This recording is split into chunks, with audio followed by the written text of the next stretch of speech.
Jake Lawson stood at the window of his small room and looked out at the stars.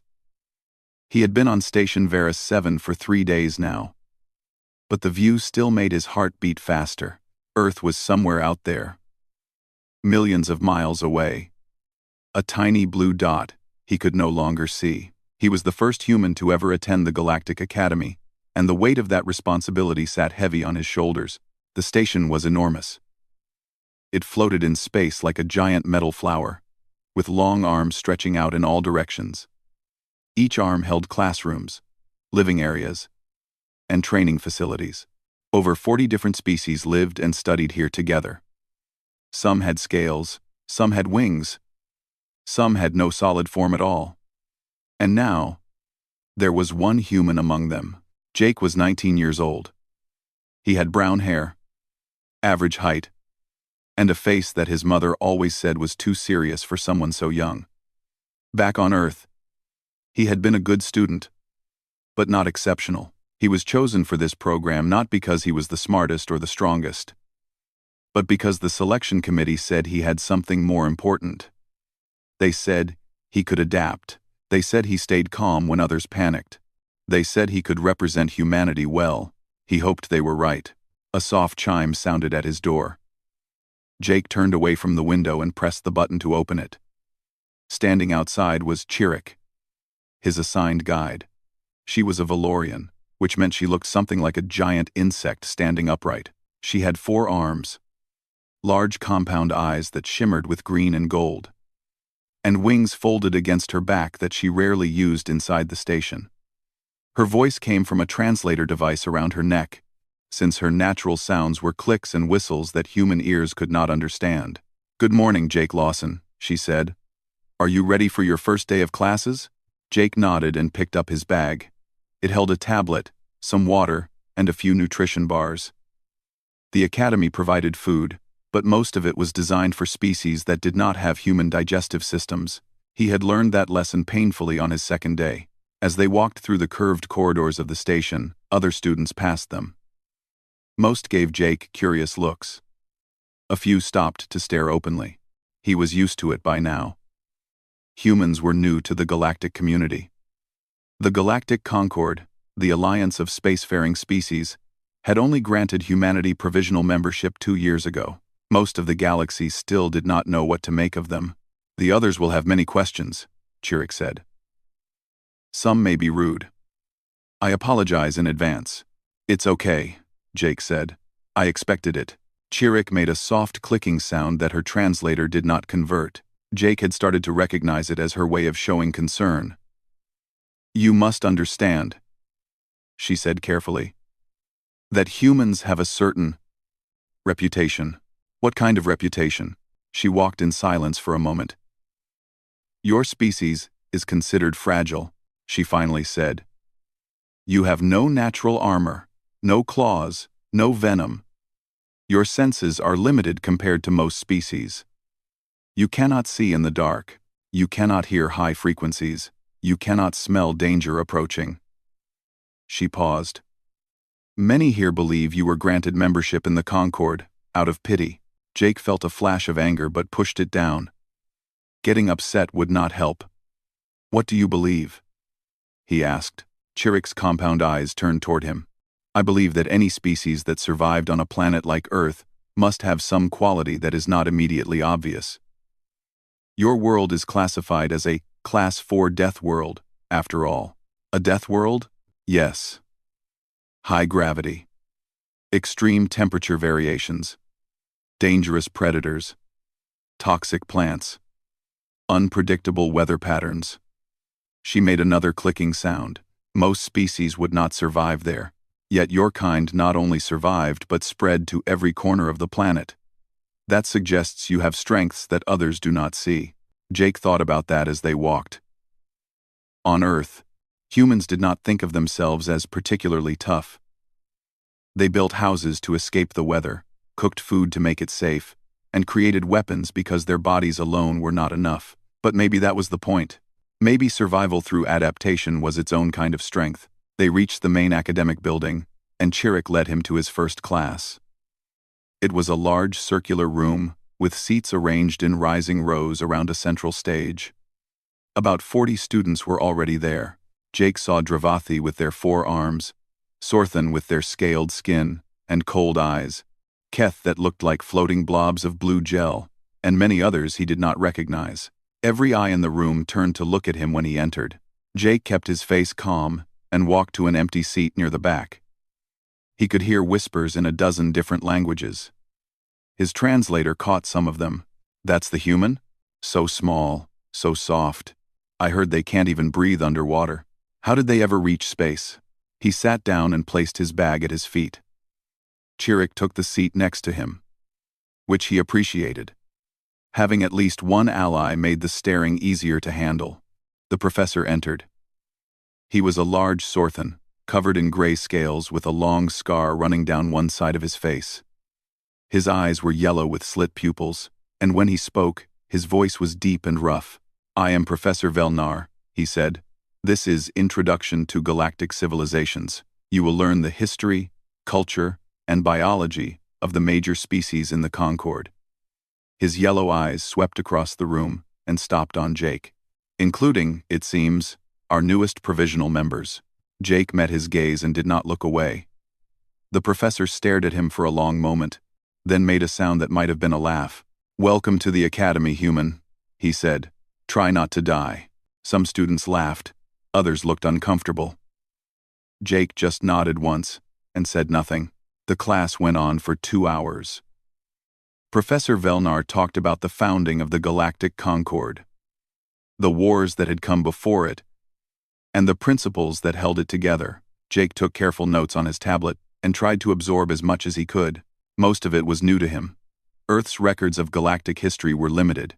When the class ended, Chirik walked with him to his next room. "You handled that well," she said. "The professor was testing you."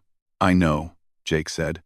"He wanted to see if I would react, get angry or scared." "Yes." "And you did neither." Chirik tilted her head in a gesture that Jake had learned meant approval. "Perhaps you will survive here after all." "Jake Lawson." Jake smiled slightly. "That's the plan." But deep down, he knew that surviving was just the beginning. He wanted to do more than survive. He wanted to prove that humanity belonged here, among the stars, as equals. And he would do whatever it took to make that happen. 3 months passed on Station Varus 7. Jake Lawson fell into a routine. He woke early, exercised in the low-gravity gym, attended his classes, studied in the library, and went to sleep late. Every day was busy, every day was challenging, and slowly, day by day, the other students stopped staring at him like he was a strange animal in a cage. He made a few friends beyond Chirik. There was Gorn, a young Dravathi with 4 arms and skin the color of dark copper. Gorn was loud and friendly, and asked Jake endless questions about Earth. What did water taste like? Why did humans wear clothes? Was it true that humans killed and ate other animals? Jake answered as honestly as he could, even when the questions made him uncomfortable. There was also Nellie, a Keth who appeared as a floating sphere of pale blue gel. Nellie communicated by changing colors and patterns inside her body, which Jake's translator converted into speech. She was quiet and thoughtful and spent most of her time studying. She told Jake that among her people, gaining knowledge was the highest form of worship. He respected that. But despite his small circle of friends, Jake was still an outsider. He heard the whispers in the corridors. He saw the looks of pity from professors. He understood that to most species in the galaxy, humans were a curiosity at best and a joke at worst. Soft, weak, fragile. Those words followed him everywhere. He tried not to let it bother him. He focused on his studies instead. He was doing well in most classes. His grades were good, his attendance was perfect, and his professors had stopped making comments about his species. But there was one class he had been dreading since the start of the term: Predator Studies. The class was mandatory for anyone who wanted to work in colonial administration or exploration. If you planned to visit new planets, you needed to understand the dangers that might be waiting there. That meant learning about the most dangerous creatures in the galaxy, and more importantly, It meant learning how to survive when you met them. Professor Velnar taught the class. Jake had gotten used to the scarred Sorthan over the past months. The professor was harsh and demanding, but he was also fair. He did not treat Jake any worse than he treated the other students.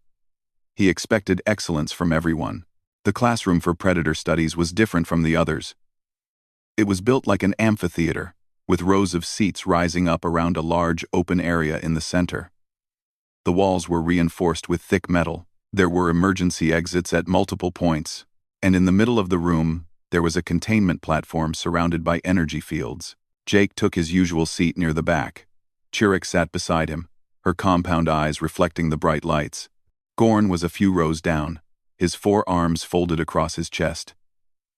Nellie floated near the front, her body a calm shade of blue. There were about 60 students in total.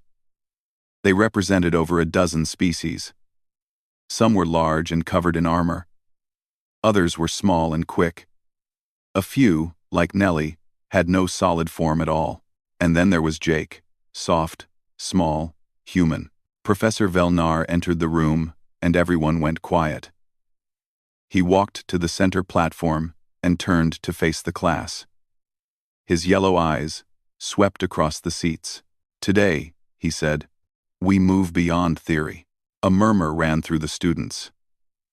Beyond theory meant only one thing: a live demonstration. Jake felt his stomach tighten. Live demonstrations were rare. They happened only a few times per term, and they were carefully controlled. Dangerous animals were brought in to show students what real predators looked like. The containment fields kept everyone safe. At least, that was what the Academy promised. "Over the past weeks, you have studied Class 3 and Class 4 predators," Professor Velnar continued. "You have learned their behaviors, their weaknesses, their hunting patterns. Today, you will see something more." He paused. "Today, you will see a Class 7. The murmur became a wave of nervous voices. Chirrut's wings rustled against her back. Even Gorn looked uneasy. "Professor," one student called out, "Class 7 predators are restricted. The Academy rules say—" "I know what the rules say." Professor Velnar cut him off. "I wrote half of them. This demonstration has been approved by the Station Council. All safety measures are in place. You are in no danger." His eyes narrowed. "But you will learn something today that you cannot learn from books." He pressed a button on his wrist device. A door opened at the far end of the room, and 2 handlers in heavy armor walked in. They were pushing a large containment unit on wheels. It was made of black metal, with no windows, and it hummed with the sound of power generators keeping something inside. The students watched in silence as the handlers positioned the unit in the center of the platform. Then they stepped back and took positions near the emergency exits. "This creature," Professor Velnar said, "was captured 6 months ago on Morak Prime. Morak Prime is classified as a Class 10 death world. Nothing there is safe. The plants are poisonous. The water is acidic. The air itself carries spores that can kill most species in minutes. And at the top of the food chain, there is this." He gestured to the containment unit. "A Varketh." Jake had read about Varketh in his studies.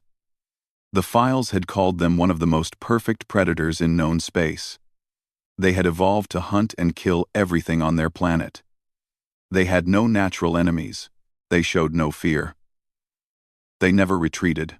And now one was sitting in a metal box 10 meters away from him. "Pay close attention," Professor Velnar said. "When the field drops, you will have 3 seconds before the emergency containment activates. 3 seconds is all you need to understand why this creature is classified as Class 7. He looked at the class one more time. "Do not make any sudden movements. Do not make any loud noises. Stay in your seats, and whatever you do, do not run." He pressed another button. The containment field dropped. For 1 heartbeat, nothing happened. The room was perfectly silent. 60 students held their breath. Jake felt his heart pounding in his chest, slow and heavy. Then something moved in the shadows of the containment unit, and Jake Lawson realized that everything he had learned about fear in his 19 years of life was about to be put to the test. The creature that stepped out of the containment unit was unlike anything Jake had ever seen. He had studied pictures and videos. He had read files filled with data and measurements. None of it had prepared him for seeing a Varketh in person. It was massive, 8 feet tall at the shoulder, with 6 powerful legs that ended in curved claws.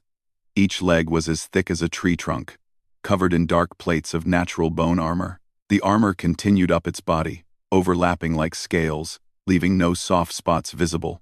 Its back was ridged with spines, its tail was long, and ended in a heavy club of solid bone. But the head was the worst part. It had no eyes. Where eyes should have been, there was only smooth armor plate. Instead, dozens of small pits lined the skull, arranged in rows like holes in a mask. Jake knew from his studies that those pits could sense heat. The Varketh did not need eyes. It could feel the warmth of living things. It could track prey through total darkness. It could find you, no matter where you hid. Its mouth opened, and Jake saw rows of teeth like curved knives.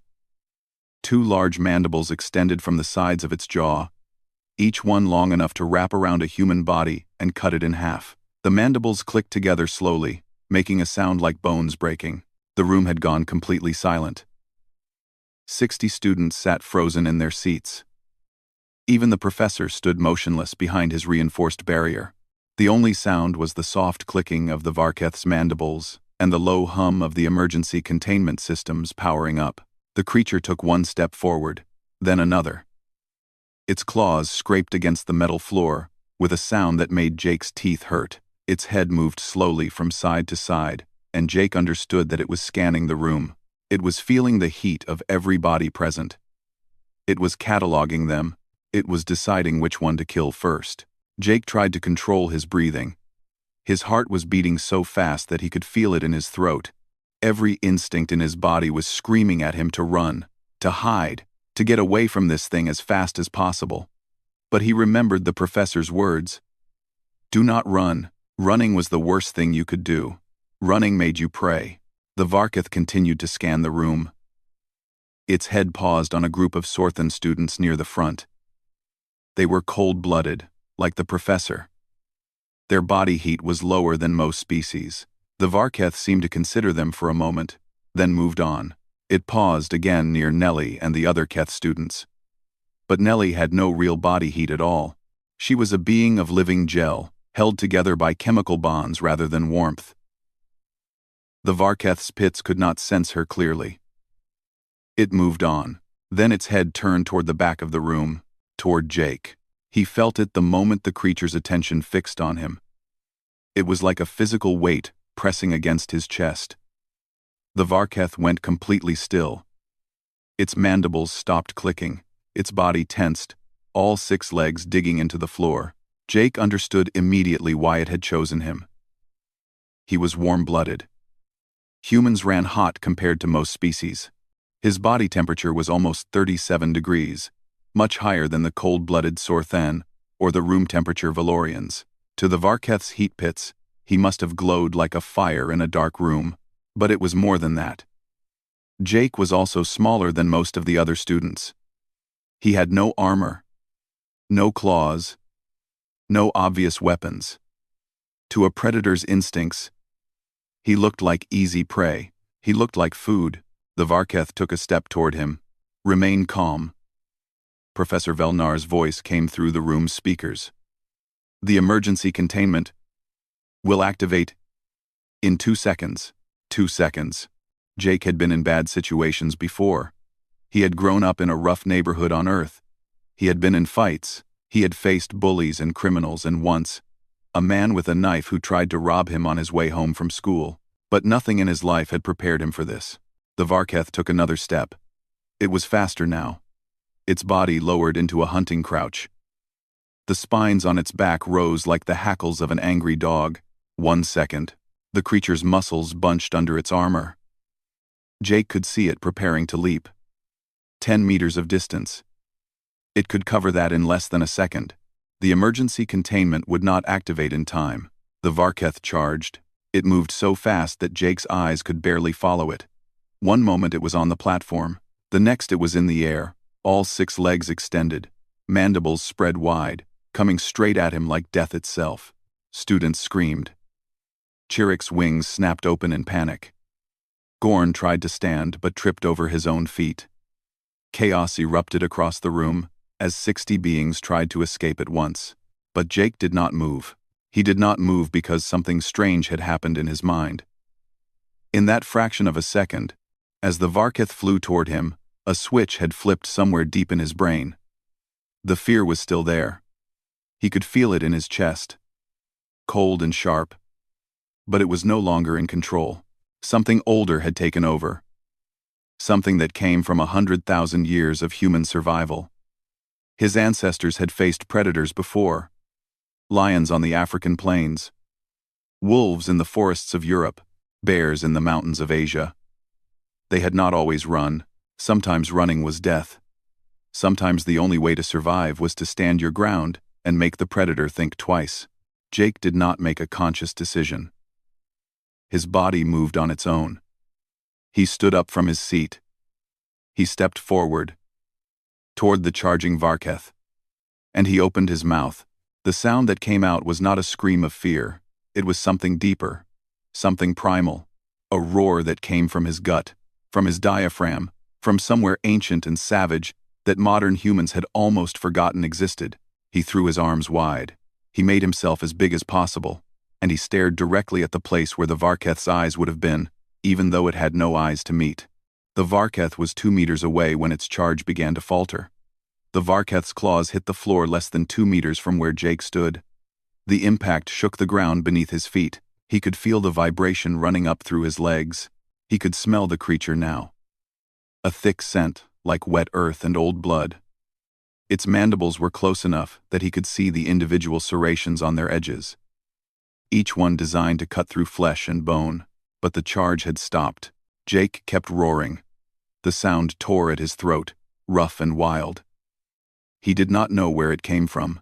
He did not know he was capable of making such a noise. It was not a human sound. It was the sound of something that refused to die quietly. His arms stayed wide. His chest was pushed forward. His legs were planted on the floor like roots. Every muscle in his body was tight with tension. He could feel sweat running down his face, dripping from his chin. His heart was beating so hard it hurt. The Varketh stood before him, frozen in place. Its head tilted slightly to one side. The heat pits on its skull pulsed as it tried to make sense of what was happening.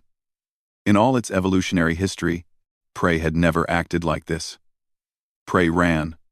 Prey hid. Prey screamed in fear and tried to escape. Prey did not step forward. Prey did not challenge. Jake took another step toward the creature. The roar had faded now. His throat was too raw to continue. But he kept his arms raised. He kept his eyes locked on the Varketh's face. He made no sound except for his harsh breathing. "What is he doing?" Someone whispered behind him. Jake did not know who. He took another step. The Varketh shifted its weight backward. Just a small movement. Just a slight adjustment of its 6 legs, but Jake saw it.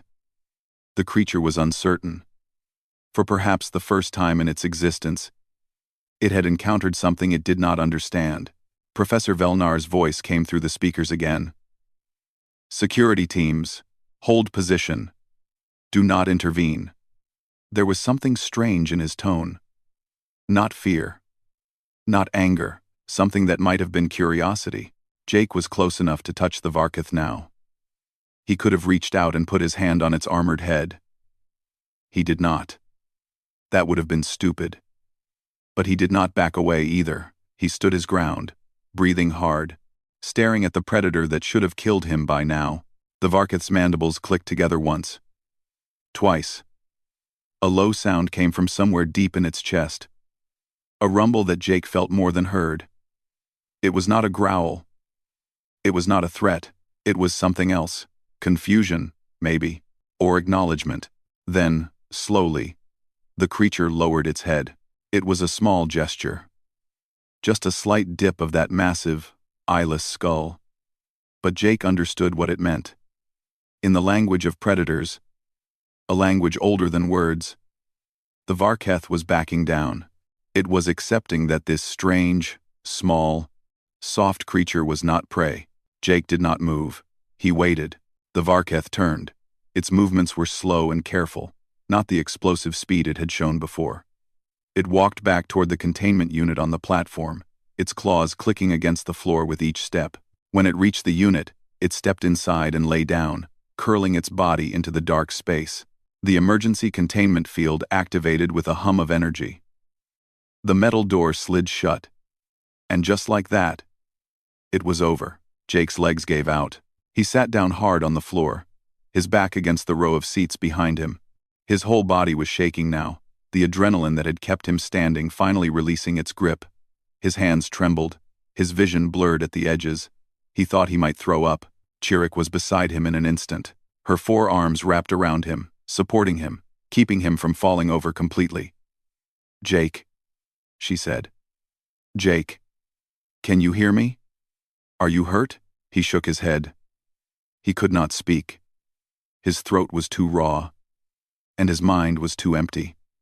He just sat there, shaking, while the reality of what had happened slowly sank in. The room was chaos. Students were shouting and crying. Some were trying to reach the exits. Others were clustered in groups, talking in rapid voices. The 2 handlers in armor had rushed to check the containment unit, their weapons raised even though the threat was over. Professor Velnar walked toward Jake. His footsteps were slow and measured. When he reached the human, he stood there for a long moment, looking down at him with those yellow, slit-pupiled eyes. "In 40 years of teaching," he said quietly. Jake looked up at him. His voice came out as a croak. "I didn't think, I just acted." "Yes." The professor's scarred face was unreadable. "That is what makes it remarkable. You did not think. You did not analyze. You simply responded." He paused. "Do you know why the Varketh stopped?"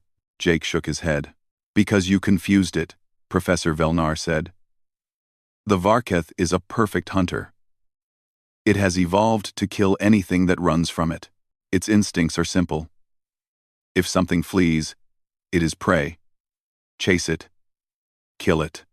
Eat it." His eyes narrowed. "But you did not flee. You challenged it. You made yourself appear larger and louder. You advanced instead of retreating. In the Varketh's mind, prey does not do that. Only another predator does that." Jake felt a bitter laugh rising in his throat. "I'm not a predator." "No?" The professor tilted his head. "Your species hunted its way across an entire planet. You killed creatures larger and stronger than yourselves. You drove other predators to extinction. You conquered every environment on your world, from frozen ice to burning desert." He leaned closer. "You are exactly a predator, human. You have simply forgotten it." Jake did not know how to respond to that. He just sat there, leaning against Chirik, trying to stop his hands from shaking. Around him, the classroom slowly returned to order. Students were herded back to their seats. The containment unit was wheeled away. Announcements were made about counseling services and medical support, but no one was looking at Jake with pity anymore. They were looking at him with something else entirely. Fear, maybe, or respect, or simple, shocked disbelief. The soft human had stared down a Class 7 predator.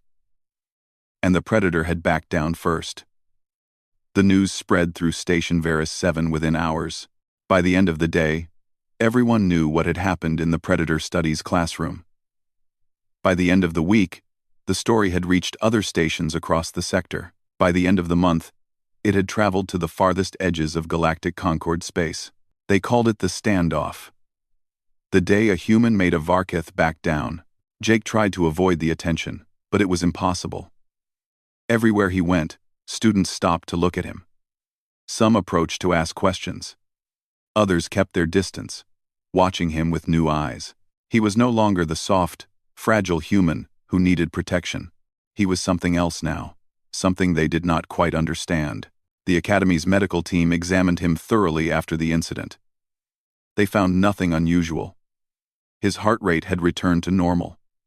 His blood chemistry showed no permanent changes. Physically, he was the same as he had always been.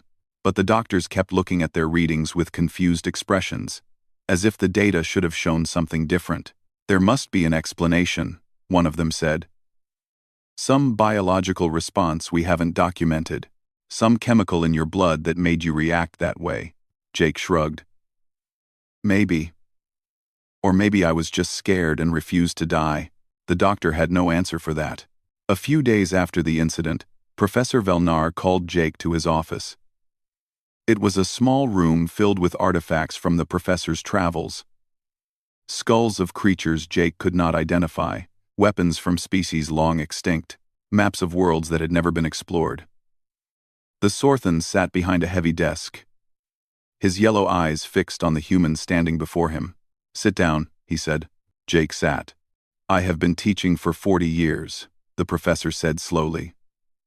"I have trained soldiers and explorers and colonial administrators. I have seen courage, and I have seen cowardice. I thought I understood the range of responses that intelligent beings have to danger." He paused. "I was wrong." Jake did not know what to say, so he stayed silent. "I have spent the past several days researching your species," Professor Velnar continued. "Your history, your evolution, your behavior patterns." He picked up a tablet from his desk and looked at it. "Do you know that humans are one of the only species in the galaxy that will charge toward a predator?" "I didn't charge," Jake said. "I just stood there. You stepped forward. Twice." The professor's eyes narrowed. "Most species freeze when confronted by a superior predator. A few will fight if cornered. Almost none will advance, but humans do it regularly. I found records of your people driving away animals that could easily kill them, simply by making noise and appearing larger. You have a specific word for it in several of your languages. You call it bluffing." Jake nodded slowly. "I guess we do. It is not a bluff if you are willing to follow through." Professor Velnar set down the tablet. "The Varketh did not back down because it thought you might be dangerous. It backed down because it saw that you would not stop, that you would fight, even knowing you would lose, that you would make killing you as difficult and painful as possible." He leaned forward. "That is not a bluff, human. That is something far more unsettling." There was a long silence. Jake could hear the hum of the station's systems through the walls. "Your species has been classified as a prey species since you first made contact with the Concord," the professor said. "That classification will be reviewed now. I have already submitted my report to the council." He stood up from his desk and walked to the window, looking out at the stars. "You should know that several council members have expressed concerns." "Concerns about what?" "About humanity." The professor turned back to face him. "A prey species is not threatening. A prey species can be controlled, managed, kept in its place. But a species of persistence predators, evolved on a death world, that refuses to submit even when facing certain death?" He made a sound that might have been a laugh. "That is something else entirely." Jake felt a cold knot forming in his stomach. "Are you saying that what I did was bad for humanity?" "I am saying that what you did changed how the galaxy sees your species." Professor Velnar walked back to his desk, but did not sit down. "Whether that change is good or bad remains to be seen, but you should be aware of it, and you should be careful." The meeting ended shortly after that. Jake walked back to his quarters in a daze. He had not meant to change anything. He had not meant to make a political statement. He had just reacted to danger the way his ancestors had reacted for 100,000 years. But that was the point, wasn't it? That instinct, that refusal to surrender, was written into his bones. It was part of what made humans human. And now, the galaxy knew it. A year later, Jake graduated from the Galactic Academy with honors. He was offered positions on exploration teams, diplomatic missions, and military advisory boards. Species that had once dismissed humanity as weak and fragile now sought human consultants for their most dangerous assignments. Cherik went on to become a colonial administrator. Before she left for her first posting, she visited Jake one last time. They stood together at the window where Jake had stood on his first day, looking out at the stars. "I think I understand now," she said quietly. "Why your species survived. Why you spread across your world and then reached for the stars. Why?" She turned her compound eyes toward him. "Because you do not know how to give up, even when you should, even when it would be wiser to run." She made a soft clicking sound that her translator did not convert. "It is terrifying and inspiring, and I do not think the galaxy is ready for it." Jake smiled slightly. "Then the galaxy better get ready. Because we're here now. And we're not going anywhere." Outside the window, the stars burned cold and bright. Somewhere among them, on 100 different worlds, beings of all shapes and sizes were telling the story of the human who had made a Class 7 predator back down. It was just the beginning. In the centuries that followed, humanity would face challenges that made the Varketh look tame. They would encounter species that wanted to destroy them, forces that sought to control them, and dangers that should have wiped them out completely. But through it all, they would hold on to that same ancient instinct. The refusal to surrender, the willingness to stand their ground, the stubborn, impossible belief that they could survive anything, as long as they refused to accept defeat. It had carried them across the savannas of Earth. It had carried them to the stars, and now it would carry them into a future that no one could predict, because that was what humans did. They endured.